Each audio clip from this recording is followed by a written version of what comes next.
আসসালামু আলাইকুম রহমতুল্লাহ। আজ মহান স্বাধীনতা দিবস। স্বাধীনতা দিবসে জাতীয় স্মৃতিসৌধ সাভারে বিভিন্ন রাজনৈতিক দলের নেতাকর্মীরা পুষ্পস্তবক অর্পণ করার জন্য গিয়েছেন এবং যাওয়ার ফুল দেওয়ার পরে সাংবাদিকরা তাদের দলীয় প্রধানকে প্রশ্ন করছেন বা দলীয় যারা ওখানে নেতৃত্ব দিচ্ছেন তাদেরকে প্রশ্ন করেছেন। কয়েকজনের বক্তব্য একটু শোনায়। বঙ্গবন্ধুর নাম তো কেউ করিই উনি। বঙ্গবন্ধু আবার কে? স্বাধীনতা যুদ্ধে বঙ্গবন্ধুর কোনো ভূমিকাই ছিল না, তো পালাইছিল, বুঝতে পেরেছেন? কালকে একজন বলছিল যে বঙ্গবন্ধু তো পালিয়ে গিয়েছিল। কিন্তু দুর্ভাগ্য হলো সত্য যে বঙ্গবন্ধু পালিয়ে গিয়েছিল, তারা যাকে আদর্শ মানে সেই বঙ্গবন্ধুকে তার আইডল মানত। বিষয় সমস্যাটা এই জায়গায়। এটা আমি বিস্তারিত আর বলতে চাই না। বঙ্গবন্ধু কিচ্ছু না, আমরা বৈষম্যহীন একটা দেশ চাই, কিন্তু সেখানে বঙ্গবন্ধু থাকবে না। বুঝতে পেরেছেন কথা? বুঝলে বুঝপাতা, না বুঝলে তেজপাতা। এনসিপির আহ্বায়ক নাহিদ ইসলাম বলতেছেন ৭১ আর ২৪ আলাদা কিছু নয়। মানে ৭১ স্বাধীনতা দিবস, মানে ৭১-এর স্বাধীনতা আর ২৪-এর মানে ওরা যে গণ অভ্যুত্থান করেছে সেটা আলাদা কিছু নয়।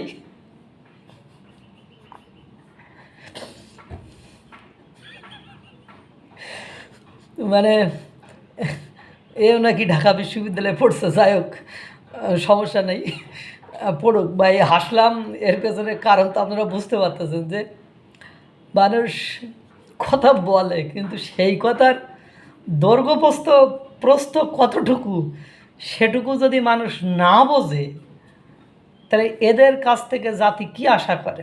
তারা একটা বৈষম্যমুক্ত, শোষণমুক্ত, দুর্নীতিমুক্ত, সাদাবাজ মুক্ত দেশ চাই।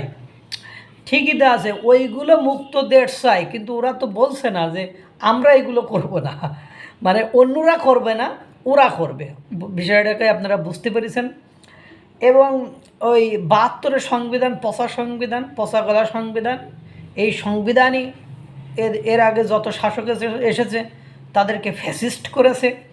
ওই সংবিধান তারা বাতিল করবে, তারা আগে বিচার করবে, তারপরে গণতান্ত্রিক উপায়ে নির্বাচন করবে। অপরপক্ষে বিএনপির মির্জা আব্বাস সাহেব উনি বলছেন যে দ্বিতীয় স্বাধীনতা বলে কোনো স্বাধীনতা নেই। উনি একটু গুরুত্বপূর্ণ কথা বলেছেন যে দ্বিতীয় স্বাধীনতা বলে কোনো স্বাধীনতা নেই। এখন আমার একটা প্রশ্ন, স্বাধীনতার ঘোষক জিয়াউর রহমান, কোনো সন্দেহ নেই, কারণ উনি স্বাধীনতা ঘোষণা করেছেন, কিন্তু one behalf of Sheikh Mujibur Rahman এই শব্দটা যে ব্যবহার করেছিলেন, কেন করেছিলেন? Question should be arises. যে প্রশ্ন ওঠে যে কেন তিনি এই কথা বলেছিলেন on behalf of the Sheikh Mujibur Rahman, যে শেখ মুজিবুর রহমানের পক্ষ থেকে আমি স্বাধীনতার ঘোষণা পাঠ করছি। কেন বলেছিলেন? এর গুরুত্বটা জিয়াউর রহমান খুব সুন্দর করে বুঝতেন। এই জন্য জিয়াউর রহমান ৭৫ পরবর্তীতে যখন আবার উনি ক্ষমতায় পেয়েছিলেন, তখন বঙ্গবন্ধু শেখ মুজিবুর রহমানের ছবিটা অফিস আদালতে আবার উপরে তুলেছিলেন। দুর্ভাগ্য হলো সত্য যে এই বাংলাদেশের মানুষের পারসেপশনটা এত ভালো, আমার ভাল লাগে, এগুলো ভাল লাগে যে যখন আমার কাছে ক্ষমতা থাকবে তখন আমি আর একজনকে অস্বীকার করব, এবং তারা যখন অস্বীকার করবে তখন আমরা বলবো যে এটা ঠিক হয়নি, এটা ঠিক হয়নি, এরা কি মানুষ নাকি? এই ধরনের। কেউ যদি সেনাবাহিনীর কুতে মারা যায় তাহলে সে শহীদ হয়।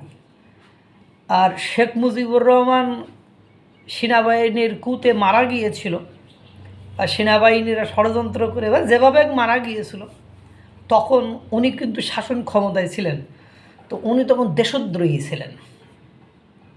মানে প্রশ্ন এবং উত্তর। স্বাধীন দেশে স্বাধীনতা দিবসের মনের কিছু কথা বললাম, যে আর একজন দেখলাম এই গণতান্ত্রিক ছাত্র সংসদ না কারা, ওই যে বাকের আলী, ও আবার বলছে 5ই আগস্ট পরবর্তী বাংলাদেশের কোনো কুকর্ম আর চলতে দেওয়া যাবে না। কুকর্ম কাহারে কয় সেটা আমরা জানি না, বুঝিও না। কুকর্ম কাহারে কয়? নিয়োগের সময় চাঁদাবাজি করাটা কি কুকর্ম নয়? নারায়ণগঞ্জে জিদান সাহেব চাঁদাবাজি করা যৌথ বাহিনীর অভিযানে ধরা, এটা কি কুকর্ম নয়?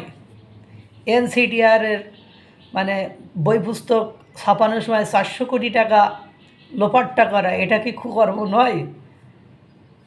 130টা গাড়ি নিয়ে এলাকায় শোডাউন করা, এটা কি কুকর্ম নয়? 5 স্টার হোটেলে ইফতার পার্টি করা, এটা কি কুকর্ম নয়? কারণ সোর্স অফ ইনকাম নেই, তারা এসবগুলো করছে, এগুলো কি কুকর্ম নয়? কুকর্ম হলো যে আমাদের বাইরের লোক, বিরোধী লোক, অপরপক্ষ শক্তি যেগুলো করবে ওটাই কুকর্ম। যাই হোক, স্বাধীনতা দিবসে আপনারা অবাক এবং অভিভূত হয়ে যাবেন, কোনো রাজনৈতিক দল বঙ্গবন্ধুর নামটা ব্যবহার করেনি।